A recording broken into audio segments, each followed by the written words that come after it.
Start करते हैं lecture 6B part 1। Okay, इसके पहले हमने स्टैटिक मेथड देखा था टू फाइंड ईएसएस। हम देखेंगे dynamic series method to find ESS. Okay, यहाँ पे हम टेलर सीरीज़ का इस्तेमाल करेंगे। तो वैसे तो हमको पता ही है कि ई बाई आर का जो रिलेशन होता है या फिर ई इजकल टू आर अपॉन, ठीक है, 1 प्लस माइनस और फिर यहाँ पे ये हमारा G H open transfer function. और वैसे हमारा ई एस एस जो होता है steady state error limit T tends to infinity E T. अगर हम टाइम डोमेन की बात करें तो वैसे एस टेंस टू जीरो और एस इंटू ई एस हो जाता है अगर आप फ्रीक्वेंसी डोमेन की बात करते हैं। तो यहाँ पे क्या करेंगे, ई टी को हम इस फॉर्म में लिखेंगे। वो भी कहाँ से आता है वो देख लेते हैं। पहले ई बाई आर को जो लिखा है हम उसको इस तरीके से लिखते हैं डिफरेंट उसको C naught plus C one S plus C two S square और आगे plus C three S cube, इस तरीके से आगे तक। तो इसको हम ले लेते हैं। तो जो ई बाई आर था, ई एस को एक तरफ लिखा रहने देते हैं, आर एस को उस तरफ ले जाते हैं। फिर क्या करते हैं, इसका हम इन्वर्स ले लेते हैं। ओके, ई एस से ई टी बना लेते हैं क्योंकि एक्चुअल में हमें ये जो ई एस एस निकालना है इसके लिए हमें ई टी ही चाहिए, ये ई टी चाहिए बिकॉज हमें ये ई टी चाहिए, इस वजह से इसको हम इन्वर्स ले लेते हैं। तो ई टी हमारा हो जाता है C naught R T plus C one R dash, या इसको डॉट बोल सकते हैं, या फिर ये डिफरेंशियल ऑफ फर्स्ट डिफरेंशिएशन है आर टी का। उसके बाद सी टू आर दो डॉट टी, मतलब ये सेकेंड डिफरेंशिएशन है आर टी का। तो इसी चीज़ को हम यहाँ लिखते हैं अब। ओके, तो E T equal to C not और R T plus C one और आर डॉट टी मतलब फर्स्ट डिफरेंशिएशन, फिर सी टू और R double dot T second differentiation, इस तरीके से। अब इसको हम सॉल्व कर सकते हैं टेलर सीरीज़ की मदद से। तो यहाँ पे इसका जो हम एक्सपेंशन करते हैं यूजिंग टेलर सीरीज़, तो इसको इस तरीके से लिखा जा सकता है, सी के equal to limit S tends to infinity. Actual में इसका एक्सपेंशन ये है। ओके, एक्सपेंशन इसका वो है ऊपर वाला। तो सी के equal to limit S tends to zero D के अपॉन डी एस के और एफ एस। ये जो एफ एस मतलब ये इस फंक्शन के लिए बोला जा रहा है कि अगर कोई भी फंक्शन हो तो, और वो इस तरीके की टेलर सीरीज बना रहा हो तो वैसे करते हैं। एफ एस हमारा क्या हो जाएगा, 1/1 plus minus O L T F open loop transfer function, ठीक है। 1 करके ये हम पहले से सीख रहे हैं कि हमारा इसको के की वैल्यू को बढ़ाते जाओ। इसमें जो है आप सी के में के की वैल्यू को बढ़ाते जाओ जीरो से स्टार्ट करके। सबसे पहले आपका बनेगा सी जीरो, फिर सी वन बनेगा, फिर हमारा सी टू बनेगा, समथिंग। तो अगर हम यहाँ पे एक इन्होंने बोला हुआ है एक इंपॉर्टेंट पॉइंट कि अगर आप यूनिट स्टेप इनपुट ले रहे हैं तो यूनिट स्टेप इनपुट अगर ले रहे हैं तो आप सी नॉट को 1 ले लो, बाकी सबको 0 कर दो। तो ये जो इतना लंबा सा एक्सप्रेशन है ये केवल सी नॉट आर टी फॉर्म में आपका बच जाएगा। ओके, केवल सी नॉट आर टी बचेगा। तो अगर ये केवल सी नॉट बचता है तो यही एक्सप्रेशन आपका कुछ इस तरीके से हो जाएगा। बाकी मैं यहाँ से हटाता हूँ, ये हटाता हूँ। ओके, यूनिट स्टेप के लिए केवल सी नॉट बचेगा। तो ये जब होगा तो limit S tends to zero D के अपॉन डी एस। ओके, अगर फर्स्ट मतलब जीरो टाइम डिफरेंशिएशन करना हो आपको तो फिर इसकी तो ज़रूरत ही नहीं हो जाएगी, आपका केवल इसको आप डायरेक्ट लिख सकते हो एफ एस। ओके, ये आपका ज़रूरत नहीं होता। तो जब इसको जीरो कर देंगे के को तो फिर आपका डायरेक्ट इस तरीके से हो जाएगा, C not equal to C के को लिखेंगे सी नॉट और limit S tends to zero F S या फिर ई एस। ओके, और यही हमारा limit S tends to zero 1/1 plus minus O L T F या फिर 1/1 plus K P, this is K P. तो E S S of type 0 for step unit input. तो ये किसका ई एस एस है, टाइप 0 का। यही सी not की वैल्यू है और यही आपका ई एस एस की वैल्यू है for type 0। Okay, E S S तो हमने ऊपर देखा ही था, 1/1 प्लस के पी की फॉर्म में आता था, पोजिशनल एरर कॉन्स्टेंट है। तो टाइप 0 सिस्टम के लिए स्टेप इनपुट के लिए पहली बात तो इनपुट भी फिक्स है, डिफाइंड है, तो ई एस एस हमारा सी नॉट के इक्वल ही आता है। इस तरीके से हम निकालते हैं। आगे बात करते हैं कि ई टी हमने जो लिखा है इस तरीके से सी नॉट आर टी प्लस, ठीक है, सी वन आर डॉट टी फिर डबल डॉट टी, इस तरीके से। अगर यूनिट स्टेप इनपुट की बात करते हैं तो ई टी हमारा केवल सी नॉट के इक्वल आ जाता है पहली बात। और आप या तो इस तरीके से निकालो कि आप E S S equal to limit और एस टेंस टू इन्फिनिटी और यहाँ पे ई एस करके जो हम निकालते थे एस इंटू ई एस, इस तरीके से। या तो इस फॉर्मूले को यूज़ मत करो, आप इसको सी एस की मदद से निकालो। ओके, तो पहले सी के की मदद से निकालो। तो उसके लिए आपको सी नॉट निकालना पड़ेगा। आपने सी नॉट तो निकाल लिया। तो यहाँ पे देखो दो तरीके की चीज़ हो रही है। एक तो आप ई एस एस, मुझे यहाँ लिखना चाहिए, ई एस एस आप निकालते हो उस तरीके से limit S tends to zero वाले तरीके से एस ई एस करके, और दूसरा निकालते हो आप बोले तो limit T tends to infinity वाले तरीके से, टी टेंस टू इन्फिनिटी और हमारा ई टी। तो इसके लिए ई टी निकालना पड़ेगा। अब ये जो सी नॉट निकला है आपको देखने के लिए तो ये डायरेक्ट ई एस एस की तरह लगेगा, पर है नहीं, ये ई एस एस अभी नहीं है। तो इस सी नॉट की मदद से हम क्या लिखेंगे, ई टी लिखेंगे। तो यहाँ पे ये बताया जा रहा है कि जो सी नॉट है वही आपका ई टी के इक्वल है। ओके, क्योंकि सी नॉट कहाँ से आया था, ई टी का जो एक्सप्रेशन था उसको एक्सपेंड किया था, उसमें सी नॉट था, सी वन था, सी टू था, सब थे, तो बाकी को नेग्लेक्ट कर दिया, तभी वहाँ पे सी नॉट आया।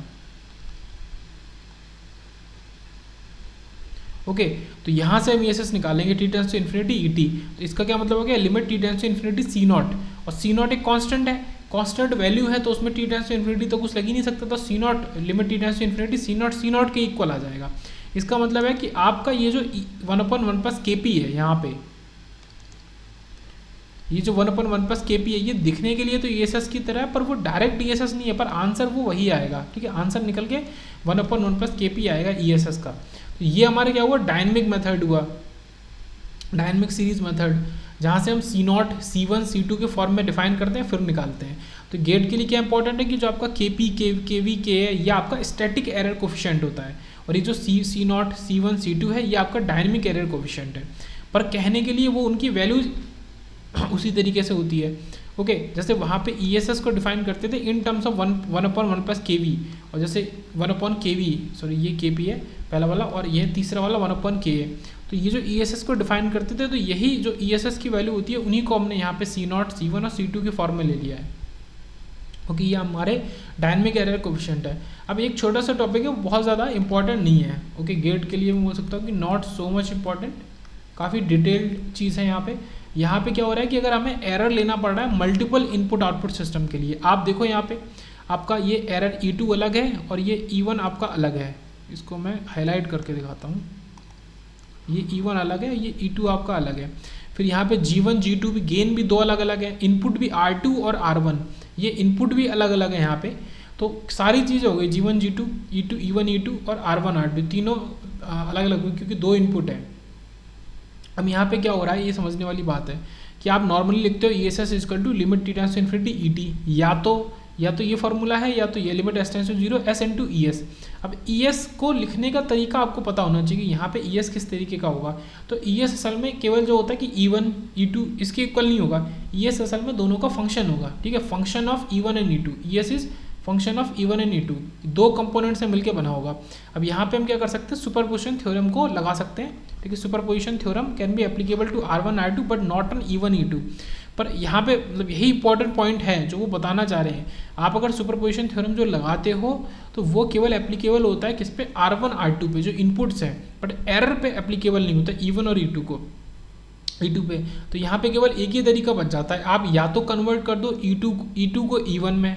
ओके, E2 को आप कन्वर्ट करके E1 की तरह बना दो, या E1 को कन्वर्ट करके E2 की तरह बना दो। या कहने का सीधा सा मतलब है कि ये जो हमारा E=2 वाला फंक्शन है, ये फंक्शन केवल एक फॉर्म में बचे, या तो इस फंक्शन के अंदर E1 हो या तो केवल E2 हो, कोई और मतलब दोनों ना हो।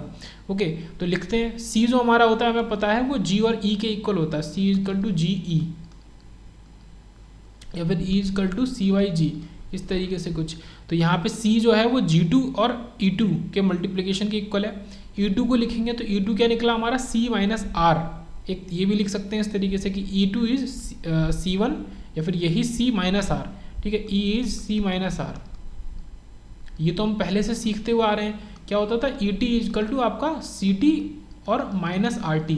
ठीक है, ये चीज़ हम देख ही रहे थे पहले से, तो यहाँ पे उसी चीज़ का इस्तेमाल किया इस वाली इक्वेशन में।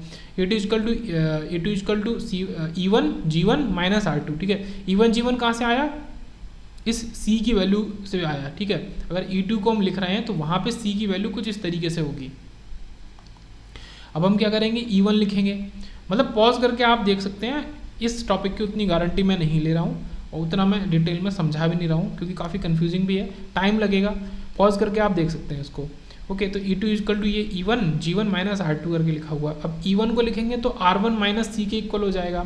अब यही C यहाँ पे लगा दे रहे हैं, कौन सा वाला C, ये वाला C। ओके, ये C लगा दे रहे हैं, तो R1 माइनस G2 E2, या फिर R1 माइनस G2, और E2 हमने ऑलरेडी निकाला था अलग से। तो यहाँ पे देखो दो चीज़ों का हमने वो किया है, पहले G2 E2 रखा C की जगह। ओके, ये जो C है इसकी जगह G2 E2 रखा, और जो E2 था उसकी जगह भी उसकी जो वैल्यू है वो रख दी है, E2 की वैल्यू। ओके, तो ये E2 की वैल्यू रख दी है, तो E2 की वैल्यू ये, तो ये कुछ इस तरीके से आ गया, R1 minus G2 E1 G1 minus R2। तो यहाँ पे E का जो हम अगर बात करें E केवल, तो केवल E1 मौजूद है। ओके, ये E1 के टर्म्स में ही आ गया। अब E1 को एक तरफ ले लेंगे तो E1 1 plus G1 G2 equal to R1 plus R2 G2।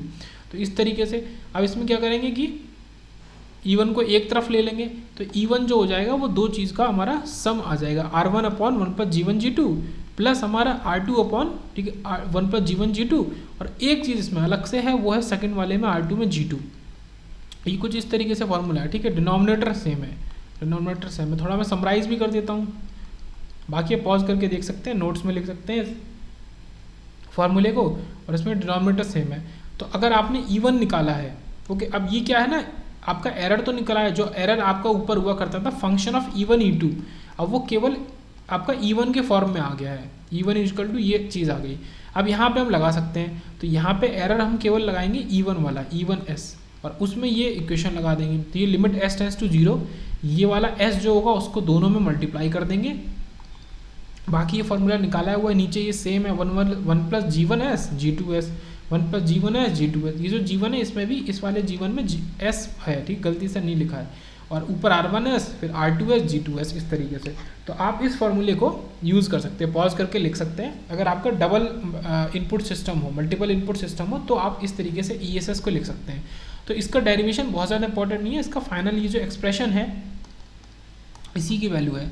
अब एक कॉन्सेप्ट की और बात करते हैं। मान लो आपका OLTF, open loop transfer function दिया है 1 अपॉन s प्लस 1। अब solve it using static and dynamic method, आप दोनों ही मेथड से सॉल्व करो इसे। तो पहले थोड़ा सा इसमें एनालिसिस करते हैं कि 1 अपॉन s प्लस 1 में अगर हम यूनिट स्टेप इनपुट लगा दें तो ये क्या बन जाएगा, 1 अपॉन s, और नीचे इस s प्लस 1 को हम क्या लिख सकते हैं, 1 प्लस 1 अपॉन s। तो वो कैसे होगा पहले वो देख लेते हैं। मतलब हम इसको चेंज कर रहे हैं, 1 अपॉन s प्लस 1 को ही चेंज कर रहे हैं, हम अलग से इनपुट नहीं डाल रहे हैं इसमें। इसमें क्या करते हैं कि 1 अपॉन, इसमें s कॉमन ले लेते हैं, तो ये क्या हो जाएगा 1 प्लस, और ये जो s कॉमन ले लिया तो ये s 1 बन गया, और ये जो बाद वाला 1 था उसमें s डिवाइड हो गया। तो ये यही चीज़ अगर आप इस s को इसमें मल्टीप्लाई कर दो इसके अंदर, तो ये बन जाएगा s प्लस 1 ओनली। अब ये जो 1 अपॉन s है, इस s को मैंने यहाँ से हटा के मैंने इसको ऊपर लिख दिया है, मैंने बस इतना ही किया कि इसको ऊपर लिख दिया, तो ये यही चीज़ बन गई जो इधर लिखी हुई है, ओके।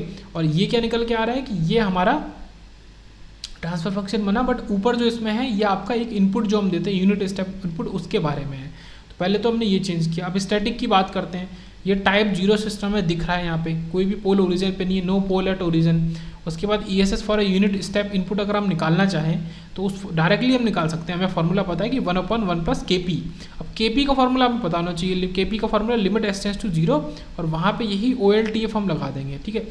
KP निकालने का, KP KV K निकालने का डायरेक्ट फार्मूला है लिमिट s टेंड्स टू 0, और आप OLTF लगा दो उसमें, बस और कुछ भी मत करो। तो ये 1 दे देगा, और जब ये 1 दे देगा तो फिर ये क्या हो जाएगा 1 प्लस 1, ठीक है। ये 1 प्लस 1 तो ये बना देगा 1/2 मतलब 0.5।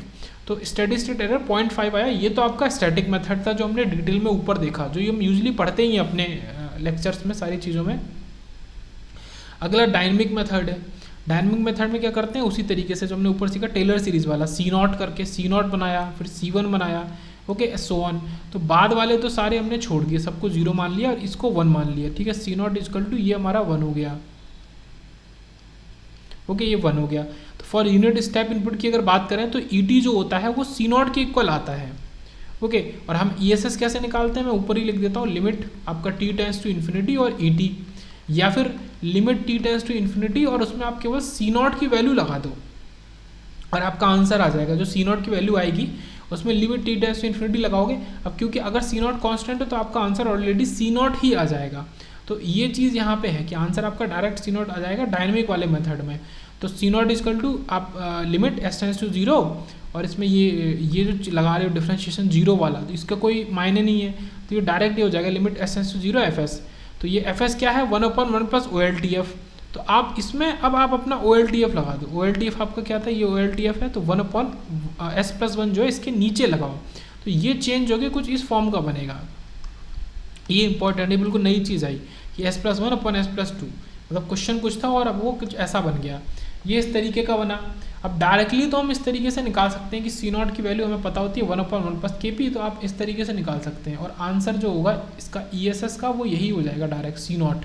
ये हमने देख लिया, तो यही चीज़ है।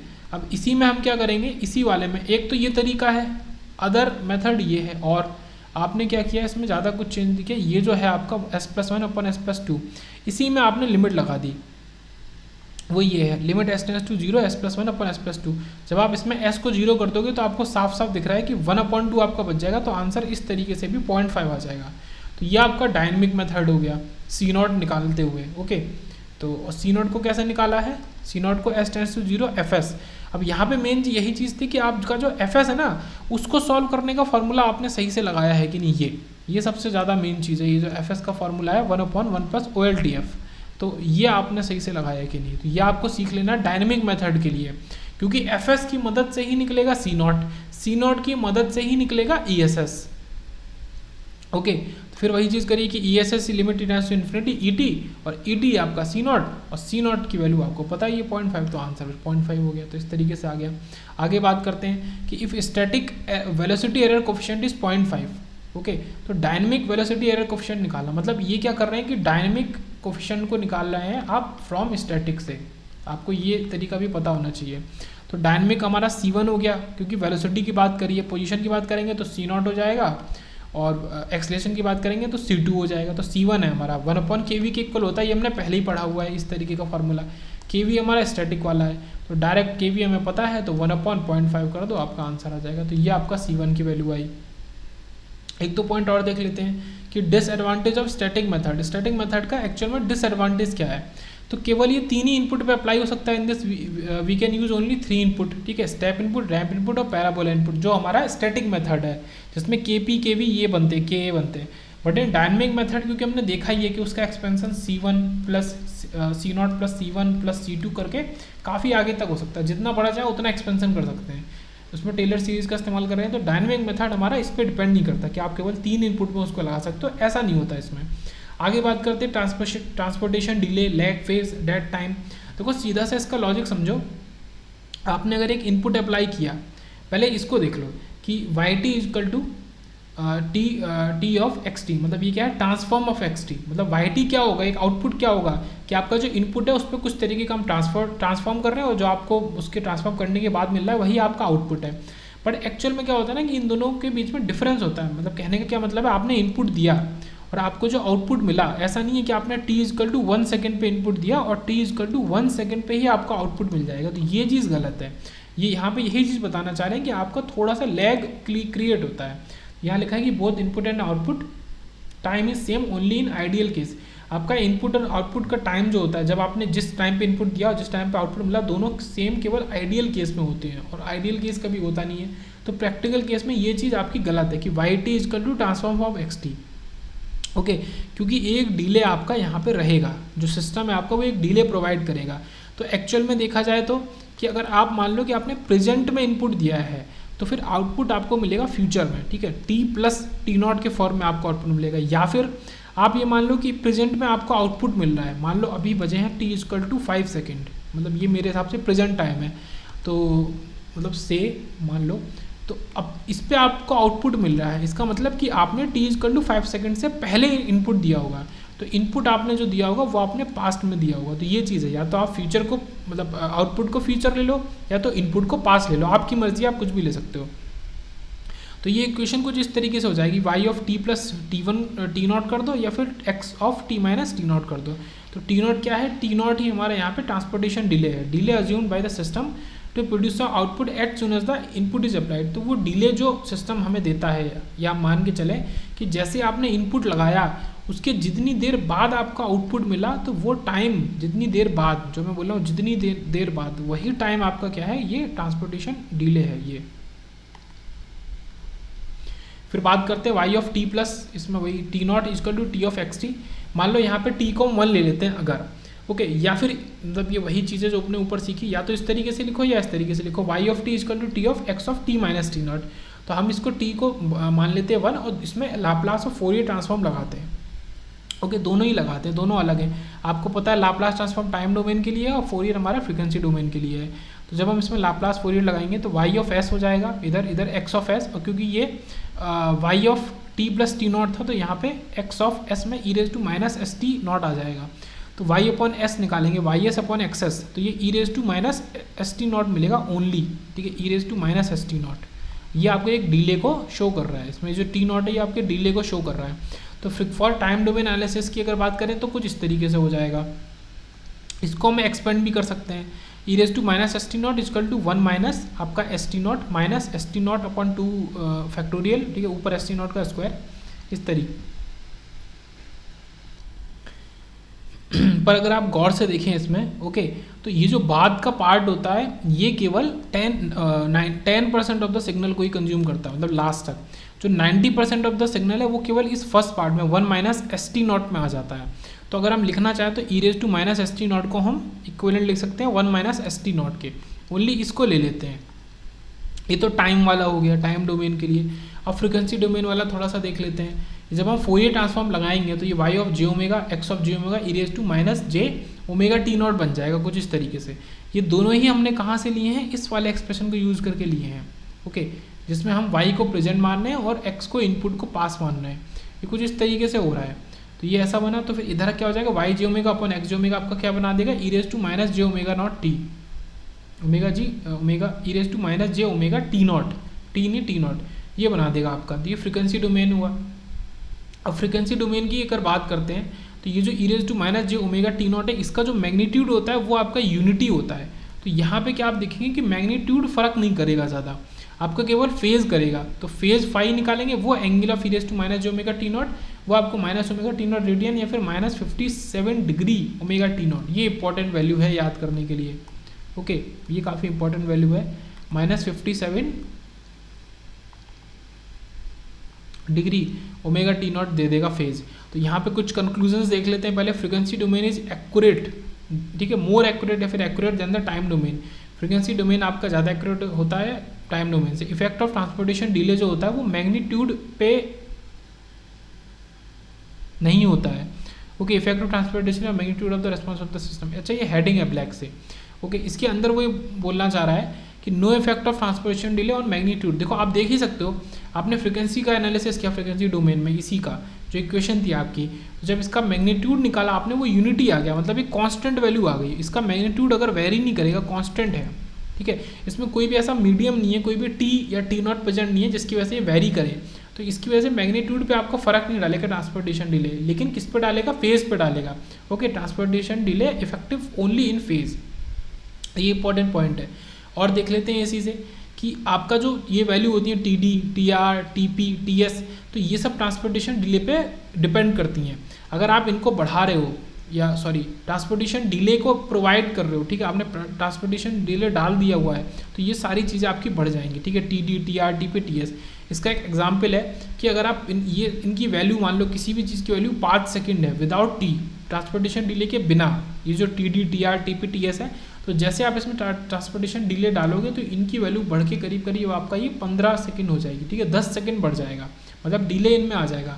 पर एक उससे ज़्यादा इंपॉर्टेंट पॉइंट है कि जो एमपी पीक ओवरशूट और जो स्टेडी स्टेट एरर होता है, इन पे कोई इफेक्ट नहीं होता है ट्रांसपोर्टेशन डिले का। तो ये काफ़ी इंपॉर्टेंट पॉइंट था।